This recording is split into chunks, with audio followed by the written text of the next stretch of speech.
संविधान को लिखने के लिए अपनी भूख प्यास और अपना परिवार तक उन्होंने त्याग दिया था हमारे देश की जनता को अधिकार दिलाने के लिए।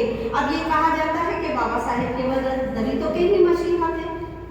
वो केवल दलितों के मसीहा नहीं थे, वो पूरे भारत देश की जनता के मसीहा थे। वो सारी स्त्री जाति के मसीहा थे जिन्होंने सारी स्त्रियों को अधिकार दिलवाया। वो किसी विशेष दलित समाज की स्त्रियों के मसीहा नहीं थे। उन्होंने काम के घंटे तय करवाए, उन्होंने गरीब मजदूरों को समय दिलवाया, उनको वेतन निर्धारित करवाया, बैंकों का राष्ट्रीयकरण करवाया, शिक्षा का अधिकार दिलाया, हमें सम्मानपूर्वक जीने का अधिकार दिलाया। और ये सब किया उन्होंने संविधान की बदौलत। संविधान केवल एक किताब नहीं है, एक पुस्तक नहीं है, वो एक ऐसा सर्वोच्च देश का दस्तावेज है। वो जीता जागता एक ऐसा दस्तावेज है जो किसी भी लोकतंत्र को चलाने में सक्षम बना सकता है। और बाबा साहेब ने इस देश के सर्वोच्च दस्तावेज को बनाने में जो अपना योगदान दिया, कहा जाता है ना, बहुत सारे लोग कहते हैं कि अरे उन्होंने किया क्या है, उन्होंने तो दूसरे देशों के संविधानों की नकल की है। तो नकल के लिए भी अकल होनी चाहिए। जो लोग कहते हैं कि दूसरे संविधानों की नकल की है, तो नकल के लिए भी लोग अकल लगाते हैं। बाबा साहेब ने समय दिया, दूसरे देशों के संविधानों को पढ़ा और उनमें से जो अच्छी चीजें जो हमारे देश की देशकाल परिस्थितियों के अनुकूल सटीक बैठ रही थी, उन चीजों को उन्होंने दूसरे संविधानों से अडॉप्ट किया और तब जाके उन्होंने हमारे देश का दुनिया का सबसे विशालतम ये संविधान हमारे देश को दिया। बाबा साहेब ने जिस समय ये संविधान सभा को सौंपा था, तो उनसे ये सवाल किए गए थे। अभी मेरे भाई ने जैसे कहा था, यंग भाई हमारे थे, उन्होंने कहा था कि संविधान कैसा है, अच्छा है, ये बुरा है, ये उसको चलाने वालों के ऊपर निर्भर करता है कि लोग किस तरह से उस देश का उसको संविधान को समझते हैं। मैं जब अध्यापिका थी, मैं बच्चों को ले जाया करती थी, तो मैंने एक छोटा सा नाटिका देखी थी कि एक मूर्ति चौराहे पे खड़ी हुई होती है, तो चारों धर्मों के लोग आते हैं और वो उस मूर्ति को ठोक पीट कर अपने हिसाब से उसको आकार देने लग जाते हैं और अपने धर्म के अनुसार उसकी इबादत या पूजा उपासना जो भी है वो करने लग जाते हैं। तो वही हाल आज हमारी सरकारों का है। जो भी सरकारें आती हैं, जैसी भी सरकारें आती हैं, वो सभी संविधान को अपने मन मुताबिक बदल देना चाहती हैं, मन मुताबिक चलाना चाहती हैं। ठीक है, ये चीज़ मैं मानती हूँ कि देशकाल परिस्थितियों के अनुसार बहुत सारी चीज़ें ऐसी होती हैं जिसमें कुछ ना कुछ संशोधन करना आवश्यक होता है और इसीलिए बाबा साहेब ने हमारे संविधान को कठोर होते हुए भी लचीला संविधान बनाया ताकि कुछ चीज़ों में परिवर्तन किया जा सके। लेकिन आज स्थिति ऐसी है कि हमारा संविधान कहीं ना कहीं खतरे की जद में आ चुका है, जिसको संभालने की, संवर्धन करने की, सुरक्षा प्रदान करने की बहुत बड़ी आवश्यकता है। क्योंकि संविधान ही एक ऐसा दस्तावेज है जो हमारे अधिकारों को, हमारे मौलिक अधिकारों को, हमारे फंडामेंटल राइट्स को बचा कर रखता है। हमारे बोलने की, हमारी स्वतंत्रता की, हमारी अभिव्यक्ति की स्वतंत्रता हमें प्रदान करता है। तो हमें अपने संविधान को संवर्धित करना है और संविधान में हमारे जो भी मौलिक अधिकार दिए गए हैं, उन मौलिक अधिकारों के साथ हमारी फंडामेंटल ड्यूटीज भी हैं। हमारे अधिकार और कर्तव्य हमें दोनों हमें संविधान ने दिए हैं। तो यदि हम अपने अधिकारों की बात करते हैं संविधान से, तो उस संविधान को बचाने या देश के प्रति, देश की सरकार को चलाने, सरकारों को चुनने, अपना भला बुरा देखने की वो भी हमारा कर्तव्य है कि हम किस प्रकार से अपने शासन प्रशासन को या शासकों को चुने, अपनी सरकार को कैसे बनाए। वो वोट का अधिकार हमें बाबा साहेब ने दिया है। तो हमें अपने उस वोट का अधिकार का प्रयोग करना चाहिए, अच्छी सरकारें चुननी चाहिए जो लोकतंत्रात्मक तरीके से शासन करे और सही लोकतंत्र की जो परिभाषा है उसको परिभाषित करते हुए देश के शासन को चलाए। तो ये अधिकार हमें संविधान देता है, महिलाओं को अधिकार देता है, हमें शिक्षा का अधिकार देता है, हमें जातिगत विद्वेष पूर्ण भावना से उठने का अधिकार देता है। बात कभी कभी आरक्षण की भी बात आती है कि आरक्षण 10 वर्षों के लिए दिया गया था, लेकिन बाबा साहेब ने आरक्षण केवल 10 वर्षों के लिए नहीं दिया था। आरक्षण इसलिए दिया गया था, उन्होंने बात की थी स्वतंत्रता, समानता और बंधुत्व और सामाजिक न्याय की, और बात की जाती है समानता और समानता की जगह बात की जाती है समरसता की। और समरसता का मतलब क्या है? समरसता का मतलब है कि जो जहाँ है वो वैसा ही रहे। लेकिन बाबा साहब चाहते थे कि समानता आनी चाहिए, यानी जो सबसे निचले पायदान पर खड़ा हुआ वर्ग है, शोषित वंचित समाज है, जब तक वो समाज की मुख्य धारा से नहीं जुड़ेगा तब तक उसको आरक्षण की आवश्यकता पड़ेगी। आज आरक्षण के बल पर भी कुछ अधिकारी अपनी अपनी पोस्टों पे काम करते हैं, लेकिन फिर भी अभी हमारे भाई ने कहा ना कि हम लोग बहुत बराबरी के दर्जे पर आ चुके हैं। मैं मानती हूँ हम बराबरी के दर्जे पर आ चुके हैं, लेकिन आज भी हमें वो सच्ची आज़ादी और वो समानता, वो सामाजिक न्याय वास्तव में हमें नहीं मिल पाया है।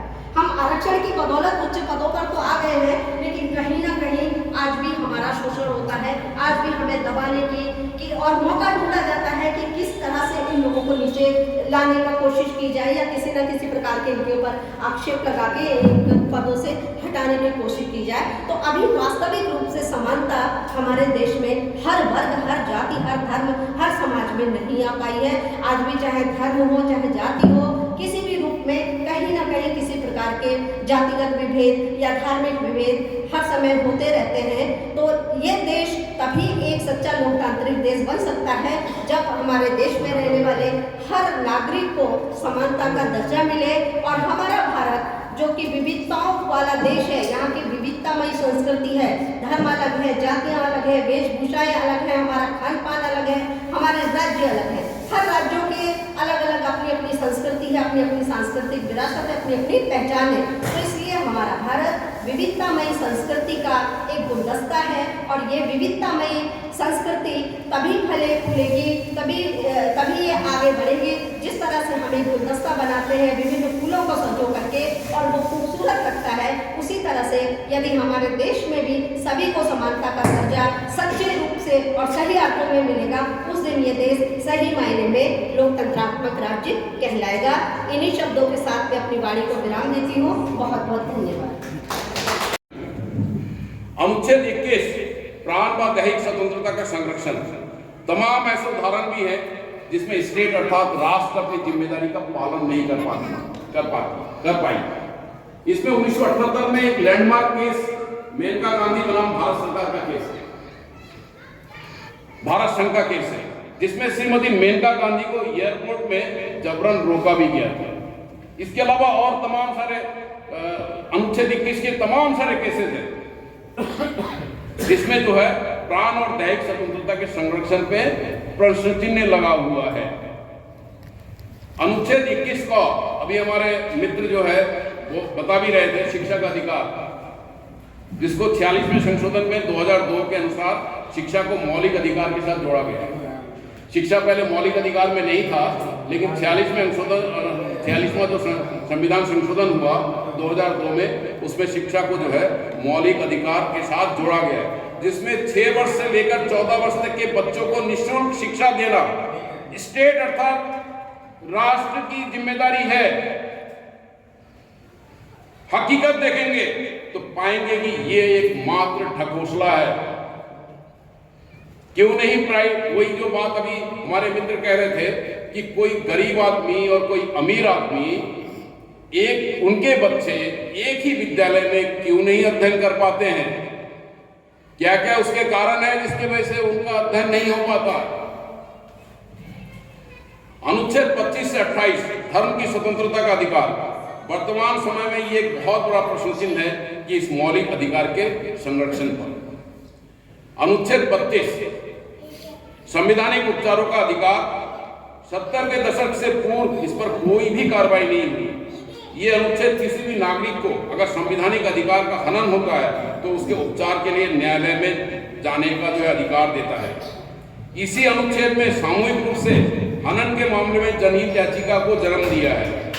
1979 में उच्चतम न्यायालय के एक अधिवक्ता कपिला हिंगोरानी ने न्यायमूर्ति पीएन भगवती के बेंच में बिहार के विचाराधीन कैदियों, वो विचाराधीन कैदी जिस अपराध के लिए उसको रोका गया था उसकी मैक्सिमम सजा भी काट चुके थे, ऐसे 40,000 लोग ऐसे थे जो विचाराधीन कैदी और जेल में पड़े हुए थे।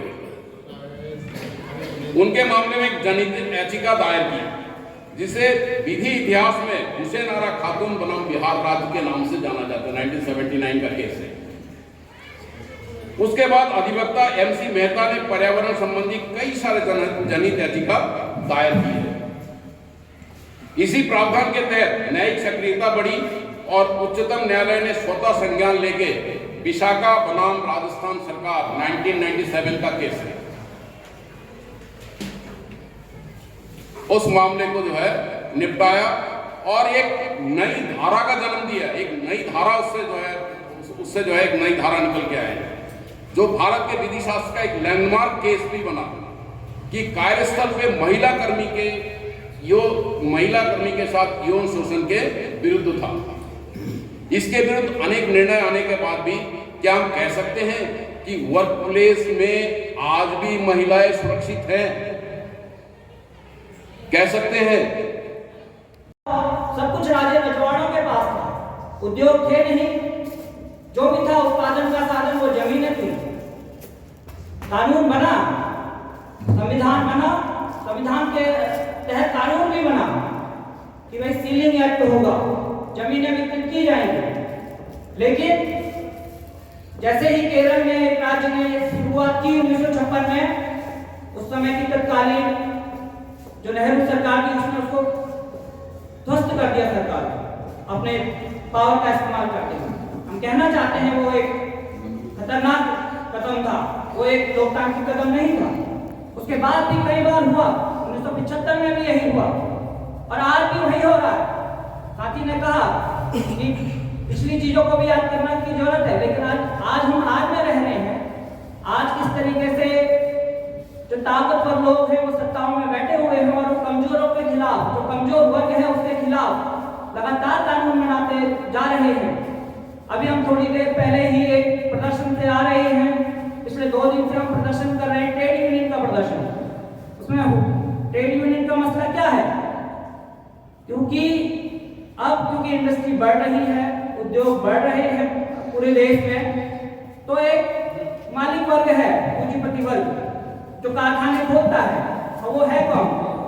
वो पहले से है, जिसके पास बड़ी पूंजी है वही कारखाने खोल सकता है। हम तुम कारखाने नहीं खोल सकते। तो वो एक मजबूत वर्ग है और वो अपने यहाँ कुछ उत्पादन करता है, उत्पादन वो मजदूरों से कराता है और मजदूरों को एक तनख्वाह देता है। मजदूर की तनख्वाह कम है और सरकार जो है वो पूंजीपतियों के इशारे पे चलती है। यानी कि कमजोर वर्ग कौन है? कमजोर वर्ग जो है वो मजदूर वर्ग है। तो आज जो सरकार ने कानून बनाए हैं, नई 4 श्रम संहिताएं जो है, पुरानी 44 श्रम कानून थे, उनको खत्म कर दे। जो आज नई 4 श्रम संहिताएं जो सरकार ने बनाई हैं वो कमजोर को और कमजोर बनाने के लिए लागू की गई है, वो पूंजीपतियों का हित साधने के लिए लागू की गई है। तब हम कैसे कह सकते हैं कि संविधान आज खतरे में नहीं है? क्योंकि संविधान में क्या लिखा हुआ है? संविधान में यह लिखा हुआ है कि सबको बराबर प्रतिष्ठा और अवसर की समता देने का लक्ष्य है उसका।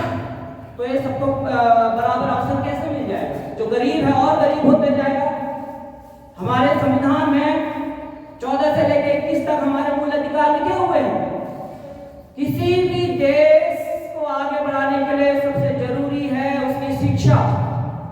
और अगर हमारे देश में शिक्षा में 100% नामांकन नहीं हुआ, एनरोलमेंट नहीं होगा बच्चों का, तो हम कैसे कह दें कि हम आगे बढ़ेंगे? अभी यहाँ चीन का जिक्र हो रहा था, एक साथी आए हुए बड़ी बड़ी बातें करने लगे चीन की। चीन ने अपने यहाँ वो सब दिया।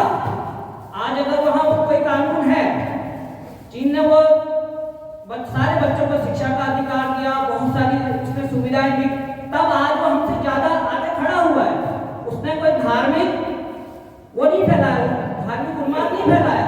उसने ऐसा कानून बनाया जिसको हम कह रहे हैं अपने संविधान में धर्मनिरपेक्ष।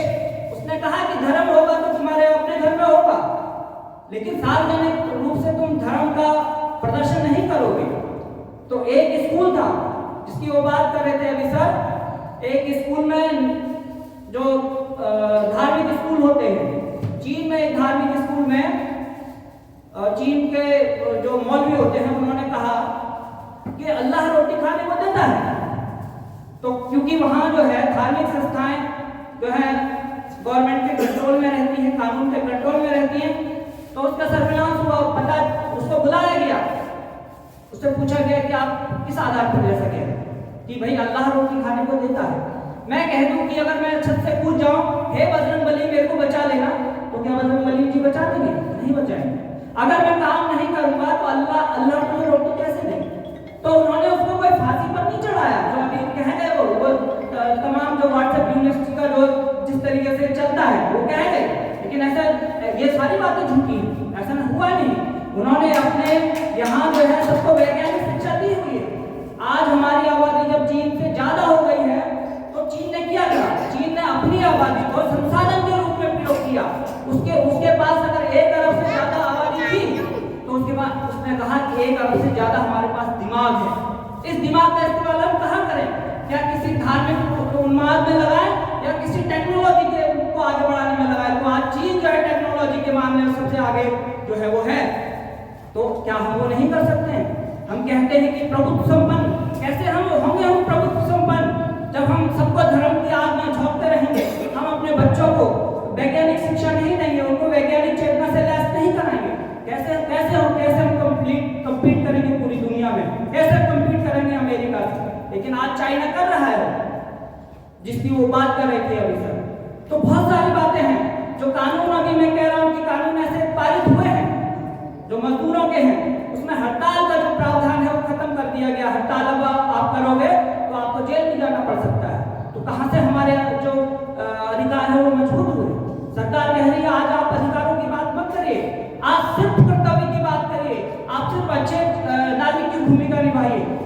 मैं दिन भर स्कूल में काम कर रहा हूँ, मुझे मिल रहा है 10,000, मैं कैसे अपने बच्चे को पढ़ाऊंगा? कैसे अपने बच्चे को जो है अगर घर में कोई बीमार पड़ गया कैसे उसको अस्पताल दिखाऊंगा? तो मुझे तो सरकार कुछ दे नहीं रही है, सब जो है छीन रही है। हमारे देश की हालत ये है, अगर जो सरकार अपनी जिस योजना की सबसे बड़ा प्रचार करती है कि हम 80 करोड़ लोगों को राशन दे रहे हैं, अगर वो 80 करोड़ राशन आज नहीं मिलेगा जनता को, तो जनता की स्थिति है उसमें से कहीं भूखे मरने की नौबत पर आ जाएंगे। तो ये आज हमारे देश की स्थिति है। हमारे देश में प्राइवेटाइजेशन को मजबूत किया जा रहा है, प्राइवेट सेक्टर जो शिक्षा है उसको मजबूत किया जा रहा है। अभी 1488 स्कूल बंद करने का फरमान हमारे उत्तराखंड की सरकार ने निकाला है। 95,000 पूरे देश में स्कूल बंद करने का फरमान जो है केंद्र सरकार ने निकाला है। तो जो सरकारी शिक्षा थी उसकी क्वालिटी बढ़ाने के बजाय आपने क्या करा? आपने प्राइवेटों के लिए, अब वो गली वाला भी प्राइवेट नहीं, हाई फाई प्राइवेट जिसकी पूरी चेन चलेगी। अब जो गांव गली मोहल्ले के प्राइवेट छोटे मोटे जो चला लेते हैं वो भी नहीं चला पाएंगे अब, क्योंकि उसमें नियम है कि आप 30 किलोमीटर में सिर्फ एक स्कूल रहेगा, जिसमें अभी हमारे कई इंटर कॉलेजों की बारी उधम सिंह नगर में आई है कि वो बंद होने के कगार में है, कहीं बंद हो चुके हैं। तो ये शिक्षा की हालत है। अगर जो बेसिक चीज है किसी भी देश को आगे बढ़ाने के लिए, अगर वो नहीं होगी शिक्षा तो हम कैसे आगे बढ़ेंगे? ये आज सवाल है। तब हम ये कहना चाहते हैं कि जो एक कानून है, जो हमारा जो संविधान है, वो एक संविधान होता क्या है? संविधान से देश चलता है। संविधान जो होता है एक ऐसी बुक है कि सरकार अगर कोई भी कानून बनाएगी, कोई भी नीति लाएगी, कोई भी नियम लाएगी, तो वो उस कानून उस संविधान से बाहर नहीं होना चाहिए। लेकिन वो संविधान के बाहर जो संविधान से बाहर की चीजें हैं उनको ला रही है। जो खुद असंवैधानिक कानून है उनको उन कानूनों को ला रही है जो असंवैधानिक कानून है। तो ये आज की विडंबना है कि एक ऐसी सरकार है जो एक खास धर्म के नाम पर, एक खास भाषा के नाम पर हम पर ये सब लादने की कोशिश कर रही है। इसको हम कह सकते हैं कि एक हिटलर शाही लादने की कोशिश कर रही है, जिसमें एक धर्म का कानून चलेगा। अगर एक धर्म का कानून चलेगा तो एक खालिस्तान भी मांगेगा, फिर कोई बांग्लादेश भी, बंगाली अलग से बांग्लादेश भी मांगेंगे, है ना? तमिलनाडु वाले अलग से तमिलनाडु राष्ट्र मांगेंगे। कैसे हम इस बंधुत्व जो उसकी भावना है बंधुत्व उसको बढ़ाएंगे? कैसे हम अपने देश को अखंड होने से रोक पाएंगे? जब हमारे लोग खुद ही संतुष्ट नहीं रहेंगे, उनकी आर्थिक दिक्कतें नहीं होंगी, तो कैसे देश में चोरी नहीं बढ़ेगी, कैसे देश में आतंकवाद नहीं बढ़ेगा? बताइए। तो ये और इस तरह का जब प्रयास होगा तो मैं जानता हूँ कि हमारे देश के सभी नागरिक इसको समझेंगे, अधिकारों को समझेंगे, अधिकारों के साथ साथ कर्तव्यों को भी समझेंगे जहाँ तक मेरा सवाल है, मेरे से पहले पूर्व वक्ताओं ने बहुत वाइड रूप से संविधान के बारे में, हमारे दादा चक्रवर्ती जी, आपने बहुत अच्छी तरीके से थोरो स्टडी के साथ बताया। मैं आवश्यक नहीं समझता हूं कि फिर उन्हीं चीजों को दोहराऊं। मैं केवल एक बात कहना चाहूंगा, यहाँ कुछ पॉलिटिकली भी बातें हुई, सरकारों की भी बातें हुई, विपक्ष की भी बात हुई, लेकिन जैसा मेरा मानना है, यदि ईमानदारी से हम लोग काम करें, चाहे वो सत्ता पक्ष में बैठे, चाहे वो विपक्ष में बैठे, चाहे गवर्नमेंट एम्प्लॉय है, चाहे प्राइवेट सेक्टर में है, तो शायद हमारे जो आंदोलन में शहीद हुए फ्रीडम फाइटर्स, उनको सच्ची श्रद्धांजलि। मैं मानता हूं कि जब देश आजाद हो रहा था और आजादी की लड़ाई 1857 से शुरू हुई, उस समय शायद ही किसी फ्रीडम फाइटर ने या उसके परिजनों ने ये सोचा था कि मुझे कुर्सी मिलेगी, मैं मुख्यमंत्री बनूंगा, मैं प्रधानमंत्री बनूंगा। नहीं सोचा, केवल एक लड़ाई थी, स्वतंत्रता।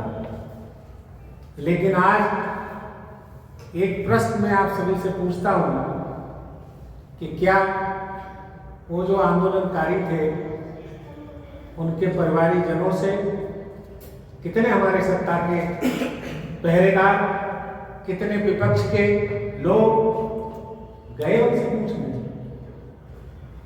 सही संविधान लागू तभी होगा जब हम अपने कर्तव्यों का ईमानदारी से पालन करें, सत्य निष्ठा के साथ पालन करें, और सबसे बड़ी बात यह है कि देश में इंसानियत और भाईचारा कायम हो।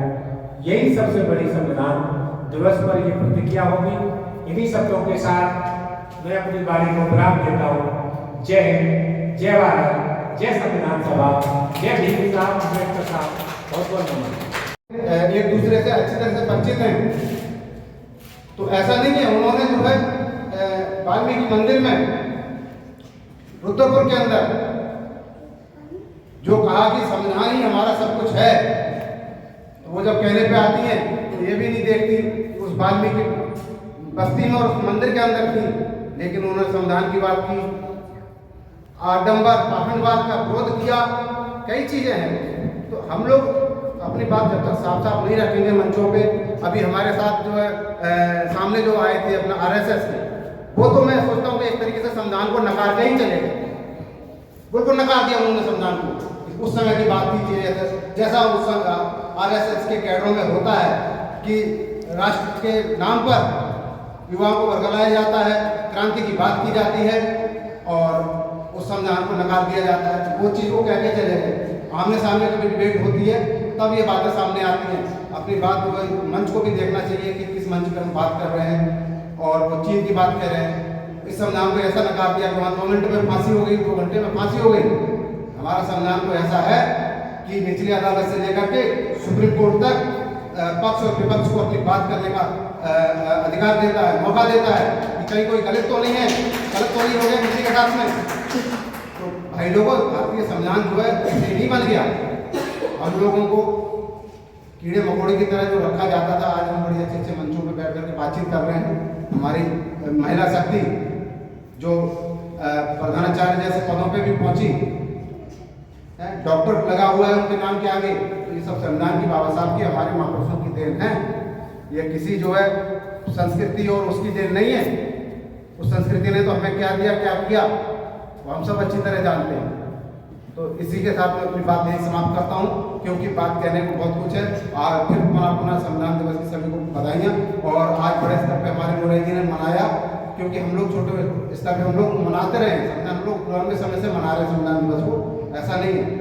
20 साल से संविधान दिवस हम लोग मनाते आ रहे हैं। ये सरकारों ने तो अब चलाया है, कुछ अपने उनके एजेंडे भी हैं, लेकिन संविधान 10% भी लागू नहीं हुआ। हमारे अभी दौरे साहब ने कहा संविधान की कितने लोग बातें जानते हैं, कुछ हमारे कानून के दूर को छोड़ दो तो कितना पढ़ा संविधान लोगों ने, एक लाइन भी नहीं पढ़ा होगा, संविधान देखा भी नहीं होगा, शकल भी नहीं देखी होगी, लेकिन संविधान बदलने की बात होगा। दावे के साथ कह रहा हूँ कि संविधान की शकल क्या होती है, उसमें लाइन क्या लिखा है, स्टार्टिंग कहाँ से और खत्म कहाँ पर, कुछ पता नहीं। भाइयों, संविधान को लागू करने के लिए जो मंशा होनी चाहिए, वैसे लोगों को हम लोग जब तक सत्ता तक नहीं पहुंचाएंगे, सत्ता की बात कहनी पड़ेगी, राजनीति की बात कहनी पड़ेगी, तभी भारतीय संविधान पूर्ण रूप से लागू होगा और लास्ट पंक्ति में बैठा व्यक्ति भी मान सम्मान के साथ और अपने अधिकारों के लिए लेकर के शान से जिएगा। इसी के साथ मैं अपनी बात समाप्त करता हूँ। जय भीम, जय भारत, नमो। बात आती है दलित समाज के अंदर, तो मुझे समझ में नहीं आता ये कुछ सोच बन जाता दलितों के ऊपर भी एक भेदभाव होता है कि ये देसी दलित है, ये पूर्विया दलित है, ये बंगाली दलित है, और फिर दलित अपने अधिकारों से वंचित रह जाता है। चाहे बहन मायावती जी की मैं बात कहना चाहता हूँ, अगर जब हमारे समाज अपने आरक्षण की बात कर रहा था तो क्यों पेट में दर्द हुआ? मैं इसलिए पूछना चाहता हूँ, मैं क्लियर तरीके से कहना चाहता हूँ, मैं छुप के बात नहीं करना चाहता। मैं भीमराव अम्बेडकर जी को मानता हूँ, मैं भगत को मानता हूँ, मैं सुभाष को मानता हूँ। तो जो मंच है विचारधारा से खुली तरह से बात करना चाहिए। अगर हम दलित के अधिकारों की बात करें तो एक दलित को उसका अधिकार मिल रहा, दूसरा दलित यहाँ पिछड़ा क्यों है? क्यों नहीं हम सब मिलके उस दलित के आरक्षण की बात करते हैं? एक दलित भाई को आरक्षण के तौर पर नौकरी मिल रही है, दूसरे दलित भाई को वंचित रखा जा रहा है। तो क्या बाबा साहब अम्बेडकर जी ने संविधान इसलिए लिखा था? आज हम संविधान की बात कर रहे हैं, भीमराव अम्बेडकर जी को मानते। शायद आपको बहुत सारे लोगों को पता नहीं था कि पश्चिम बंगाल का एक सीट जो जगह थी, अगर उस समय संविधान अगर संसद में पहुंचना था तो एक बंगाली समाज के लोगों ने उन्हें संसद में पहुंचाने का काम किया, जबकि वो अपने ही क्षेत्र से चुनाव हारते थे। और आज संविधान सभा में रहता, और आज उसी बंगाली समाज को हमारे दलित भाई वंचित रख रहे हैं। मैं आप लोगों से अनुरोध करता हूँ कि बहुत जल्दी एक आरक्षण की लड़ाई हम लड़ने जा रहे हैं, और अगर आप लोग हमें अपना भाई समझते हो तो उस आरक्षण का साथ दे, क्योंकि सभी दलित सच्ची श्रद्धांजलि हम तभी दे सकते हैं जब ये हम क्या पार कर सकते हैं। मैं अपना बात यही कहना चाहता हूँ, खत्म कर देता हूँ।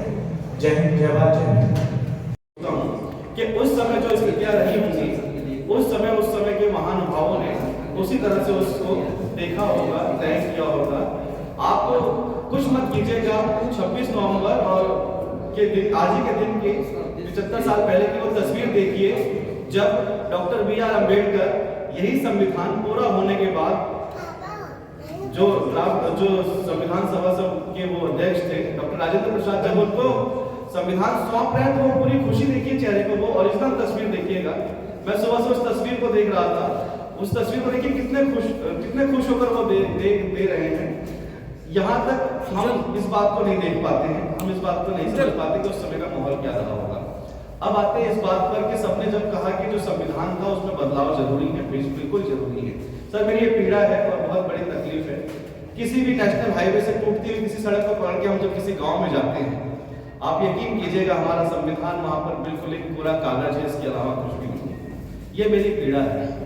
एक बड़ा अच्छा इन दिनों यूट्यूब पे चैनल बना है न्यूज बेंच करके, ललन टॉपिक प्रतिष्ठित चैनल है, उसके 2 एंकरों ने अपना अलग प्लेटफॉर्म तैयार किया है। वो सर बिहार गए थे चुनाव कवरेज करने के लिए, वहां पर एक प्रजाति है सर, एक जाति आज भी सर्वाइव कर रही है, मुसहर। आप उस 1.5 घंटे की डॉक्यूमेंट्री को देखिएगा, कितनी पीड़ा है उस समाज की। और मैं अपने पिताजी से उस बारे में बात कर रहा था। मैं सुबह 6:30 बजे रविवार के दिन, मतलब रात को पता चला मुझे, सुबह मैं और मेरे पिताजी ने उसको देखा तो मैं पिताजी से बात कर रहा था, पापा ये कौन सा? उन्होंने कहा बेटा ये अलग अलग क्षेत्रों में अलग अलग नाम से जाने जाते हैं। लखनऊ में बाराबंकी से थोड़ा पिछड़ा एक क्षेत्र है, वहाँ पर मिलेंगे। आप यकीन कीजिए वहाँ कोई स्वास्थ्य सेवाएं नहीं है, वहाँ कुछ भी ऐसी चीजें नहीं है जो मूलभूत का उन्हें पता ही नहीं है। मजबूर होकर उनसे ये सवाल किया है करने कि आप ये चूहे मार के क्यों खाते हैं? तो उन्होंने कहा मुसहर आपकी जो जाति का नाम है, हमारी जाति का नाम हमें परिभाषित करता है। हमारे पास इतना पैसा नहीं है, हमारे पास इतने साधन नहीं है कि हम कुछ और खा पाए, तो हम खेतों में घूम कर मूस का हरण करते हैं और उसको मारकर खाते हैं। मैं जिस क्षेत्र में रहता हूँ बगवाड़ा में सर, उसके पीछे एक छोटा सा कस्बा है जिसे हम कोई कंजर मोहल्ला कहता है, कोई उनसे हरबोला बस्ती कहता है। उनकी याद केवल और केवल वोट बैंक के समय में आती है लोगों को कि एक सुअर, मैं बहुत खुले मन से ये बात कह रहा हूँ, 1 या 2 सुअर वहाँ फेंक दीजिए और वो वोट बैंक हमारा हो जाएगा। इसके अतिरिक्त उनको कभी कोई नहीं पूछने जाता कि आप किस हालात में जी रहे हैं। उनके बच्चों को, जिस पोलियो को हम कह रहे हैं पोलियो देश से मिट चुका है, वो उनके बच्चों को वो पोलियो आज भी ग्रसित, मतलब जिनको हम कह रहे हैं जिन बीमारियों पर हमने पूरी तरह काबू पा लिया, वो बीमारियां आज भी वहां पर जस की तस है। मैं ये कहना चाह रहा था अपनी सारी बातें कि हम कितने प्रासंगिक हो पाए इस बात पर कि हम संविधान में बदलाव कर पाए। हम बेशक बहुत सुधार कर पाए हैं, हम बेशक देश के सबसे बड़े पद पर हम एक दलित महिला बैठी है। इस बात की सराहना जितनी भी की जाए वो कम है। पॉजिटिव चीज पर जब बात की जाएगी तो इस बात का मैं पुरजोर समर्थन करूंगा, लेकिन इस बात पर भी जरूर विचार किया जाए इन सब चीजों को छोड़ करके कि वहाँ क्या हो रहा है, यहाँ क्या हो रहा है, कि हमने क्या हासिल किया अब तक और हम अपने अपने क्षेत्र पर कितना काम कर पा रहे हैं। ये जो पुरोधा यहाँ बैठे हैं और अभी सुशील भैया चले गए, मैं ये बात मान सकता हूँ और बहुत बेहतर तरीके से कह सकता हूँ, सर बैठे हैं सामने सर, कि ये वो लोग हैं जो केवल इस मंच पर नहीं और इस कार्यक्रम में नहीं अपनी बात रख रहे हैं, समाज के किसी भी समय में जब क्रांति की बात आएगी, जब आंदोलन की बात आएगी, तो अग्रिम पंक्ति में जो लोग खड़े रहते हैं वो यही लोग होते हैं। मैं और लोगों से भी निवेदन कर रहा हूँ जो उनसे पहली बार इन चेहरों को देख रहा हूँ, मैं मिल पा रहा हूँ कि इस कार्यक्रम के बाद हम इस अलग को जरूर जगाए रखें कि मेरे स्तर पर मेरा काम क्या है, मैं वो कर सकूँ।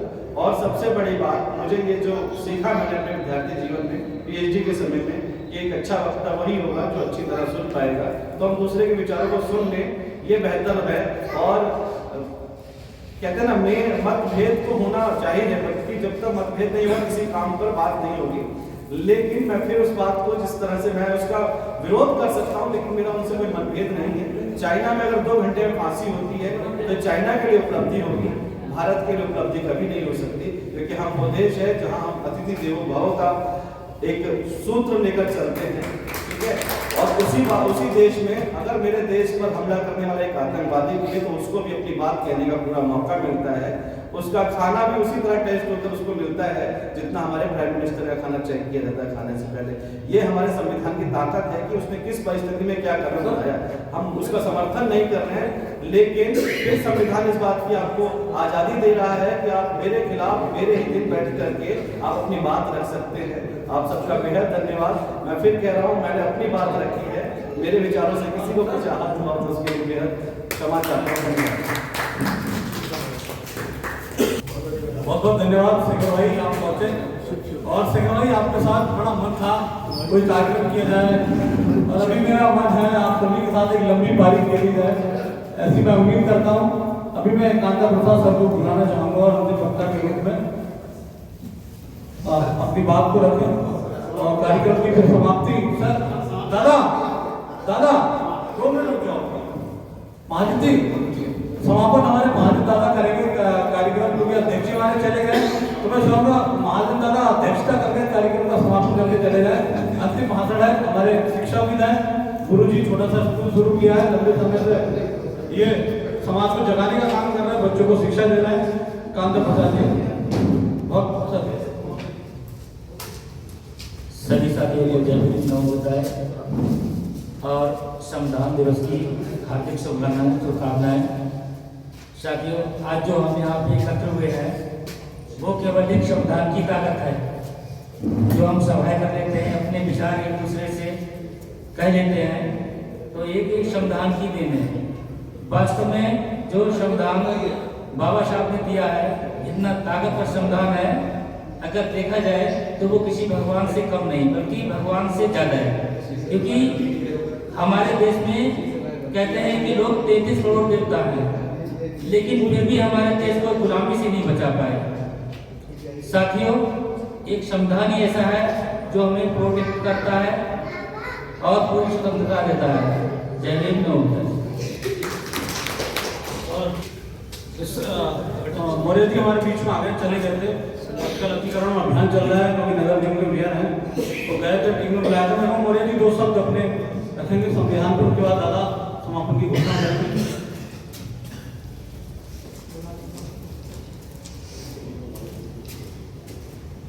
धन्यवाद नरेंद्र भैया।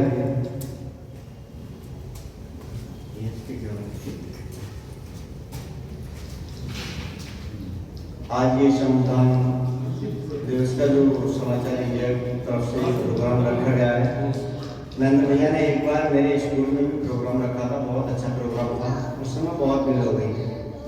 काफी बड़ी पिछले साल लगा था बनते हैं होली मिलन समारोह प्रोग्राम रखा था, काफी भीड़ हो गई थी उसमें, कम से कम 250-300 आदमी।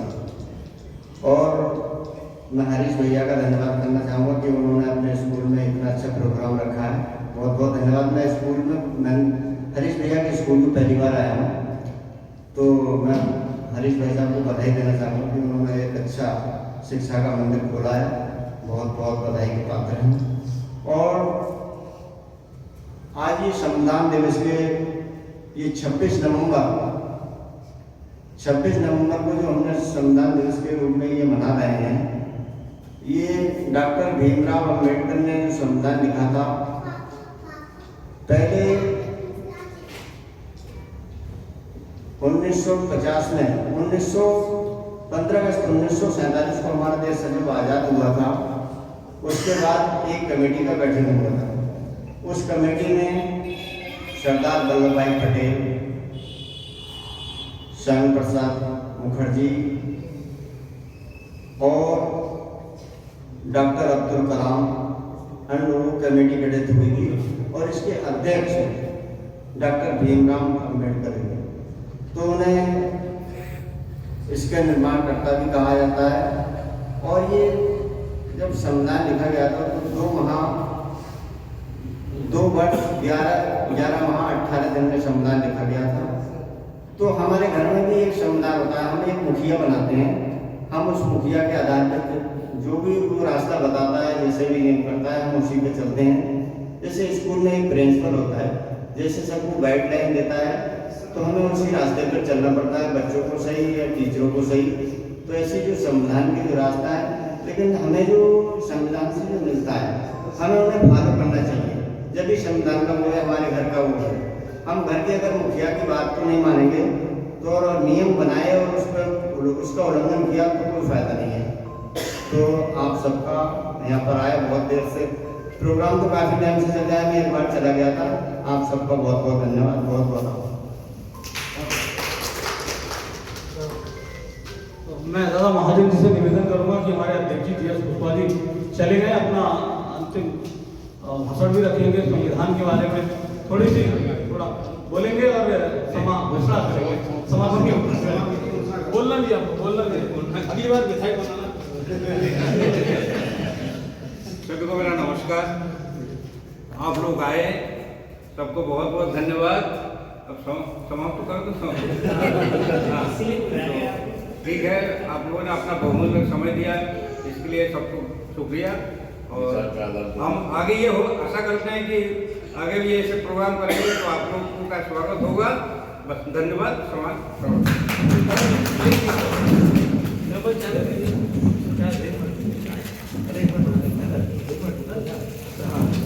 अच्छा, मैं महेंद्र जी की पूरी टीम को यहाँ आने के लिए कहता हूँ, आपका भी सम्मान होना चाहिए सभी के साथ संविधान के लिए। हरीश भाई आ जाओ, ललित भाई आ जाओ, ललित भाई आ जाओ, उत्तम दा आप भी आ जाओ, राजवाड़ी दीदी आप भी आ जाओ, सत्तम आ जाओ, एक फोटो हो जाएगी, दोनों फोटो।